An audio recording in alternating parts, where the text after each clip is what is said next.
എല്ലാവർക്കും നമസ്കാരം. PTN അക്കാദമിയുടെ പുതിയൊരു വീഡിയോ ക്ലാസ്സിലേക്ക് എല്ലാവർക്കും സ്വാഗതം. ഇന്ന് നമ്മൾ മാർക്കറ്റിംഗ് പ്രിൻസിപ്പിൾസ് ആൻഡ് പ്രാക്ടീസസ് എന്ന മൊഡ്യൂൾ 3 9ാമത്തെ ചാപ്റ്ററാണ് ഡിസ്കസ് ചെയ്യാൻ പോകുന്നത്. Product life cycle strategies.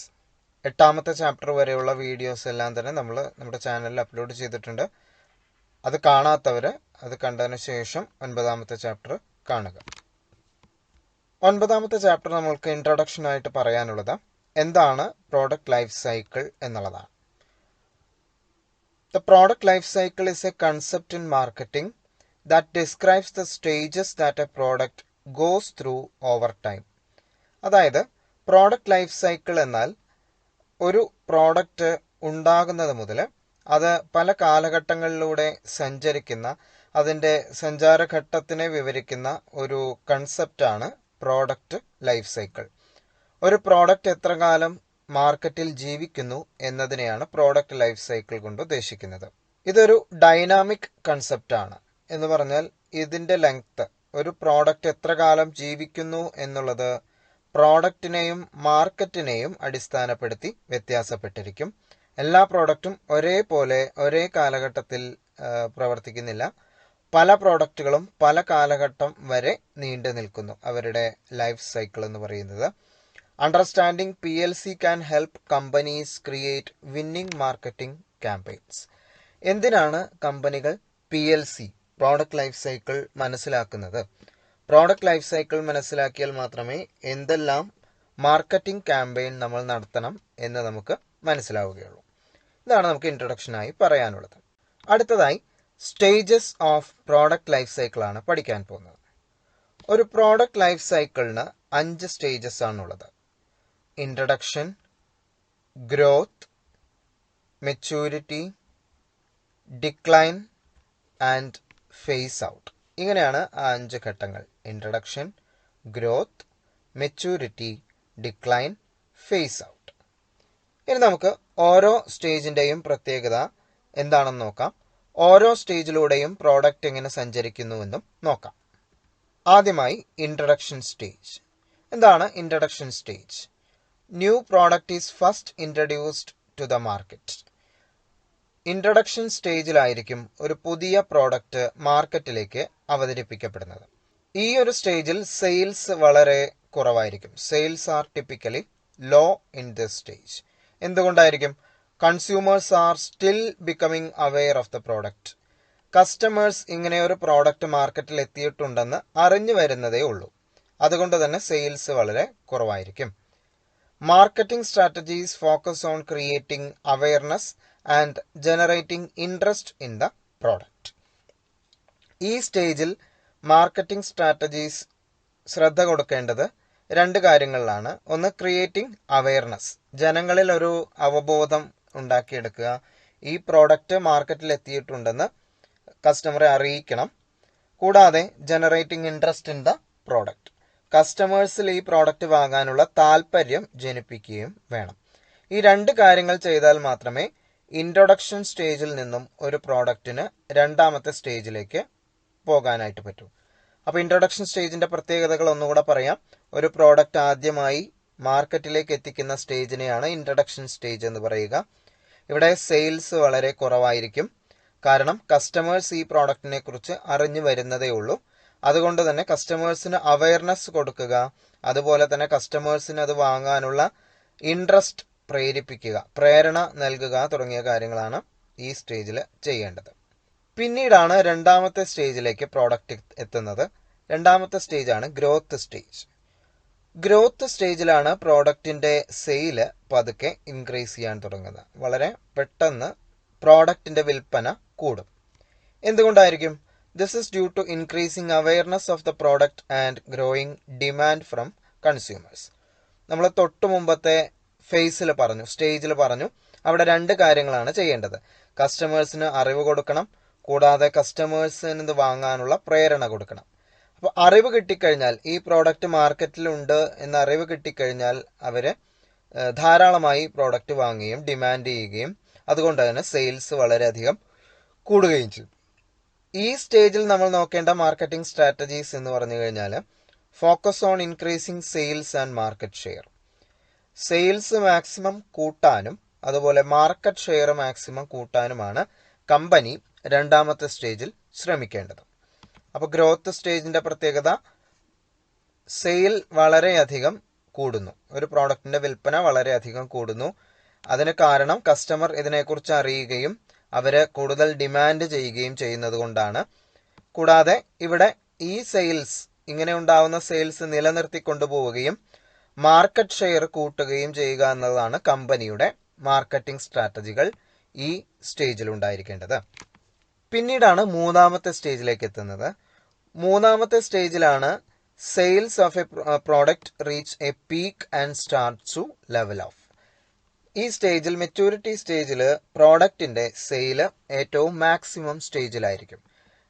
ഇനി അങ്ങോട്ട് കൂട്ടാനായിട്ട് സാധിക്കില്ല. ഒരു നിശ്ചിത ഉയർന്ന നിരക്കിൽ അതിന്റെ വിൽപ്പന നടന്നുകൊണ്ടിരിക്കും. ഇനി വിൽപ്പന കൂട്ടാനായിട്ട് സാധിക്കില്ല. അതാണ് മെച്യൂരിറ്റി സ്റ്റേജിന്റെ പ്രത്യേകത. This is due to the fact that most consumers who are interested in the product have already purchased it. ഇപ്പോൾ വാങ്ങിക്കൊണ്ടിരിക്കുന്നവരെല്ലാം തന്നെ പ്രോഡക്റ്റിൽ ഇൻട്രസ്റ്റ് ഉള്ളവർ മാത്രമായിരിക്കും. ഇൻട്രസ്റ്റ് ഉള്ളവർ തന്നെയാണ് പിന്നീട് വാങ്ങുന്നത്. അതുകൊണ്ട് വിൽപ്പന ഒരു പരിധിയിൽ വിട്ട് കൂടുന്നില്ല.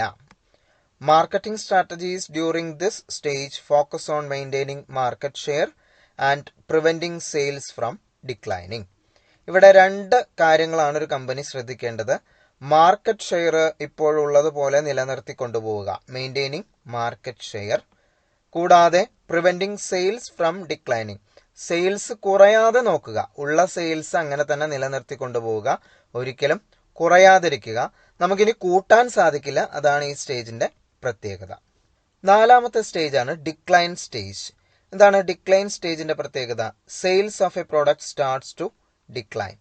ഒരു പ്രോഡക്റ്റിന്റെ വിൽപ്പന കുറയാൻ തുടങ്ങുന്നു. എന്തുകൊണ്ടായിരിക്കും? This is due to a number of factors such as the introduction of new products, changes in consumer preferences or technological advances. ഇതിന് പല കാരണങ്ങളാണ്.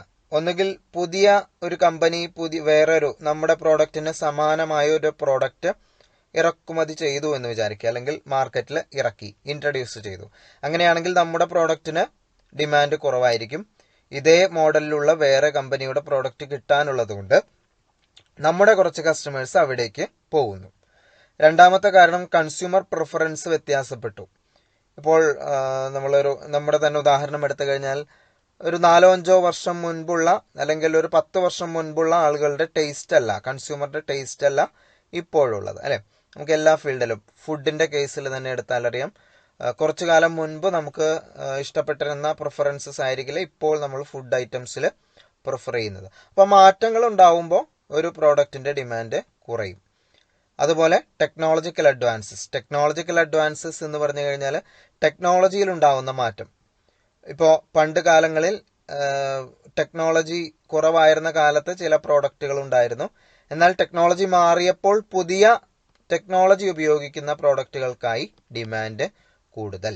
അപ്പം അതുകൊണ്ട് തന്നെ ടെക്നോളജി കുറവുള്ള പ്രോഡക്റ്റുകൾ വിൽപ്പന കുറയുന്നു. ഈ സ്റ്റേജിൽ നമ്മൾ പിന്തുടരേണ്ട മാർക്കറ്റിംഗ് സ്ട്രാറ്റജീസ് എന്തൊക്കെയാണെന്ന് വെച്ചാൽ, focus on extending the products life cycle or phasing it out. ഒന്നുകിൽ എത്ര കാലത്തേക്ക് ഈ പ്രോഡക്റ്റ് ഇനി ഇങ്ങനെ നീട്ടിക്കൊണ്ടു പോകാൻ പറ്റുമോ, ഇതിന്റെ ലൈഫ് എത്രത്തോളം നീട്ടിക്കൊണ്ടു പോകാൻ പറ്റുമോ അത്രത്തോളം നീട്ടിക്കൊണ്ടു പോവുക. തീരെ പറ്റാതെ വരുമ്പോൾ, സെയിൽസ് ഒരു പരിധിക്ക് പുറത്തെത്തുമ്പോൾ അത് ഫേസ് ഔട്ട് ചെയ്യുക, മാർക്കറ്റിൽ നിന്ന് പിൻവലിക്കുക. അതാണ് നാലാമത്തെ സ്റ്റേജിൽ ചെയ്യാവുന്ന കാര്യങ്ങൾ. അവസാനത്തെ സ്റ്റേജാണ് ഫേസ് ഔട്ട് സ്റ്റേജ്.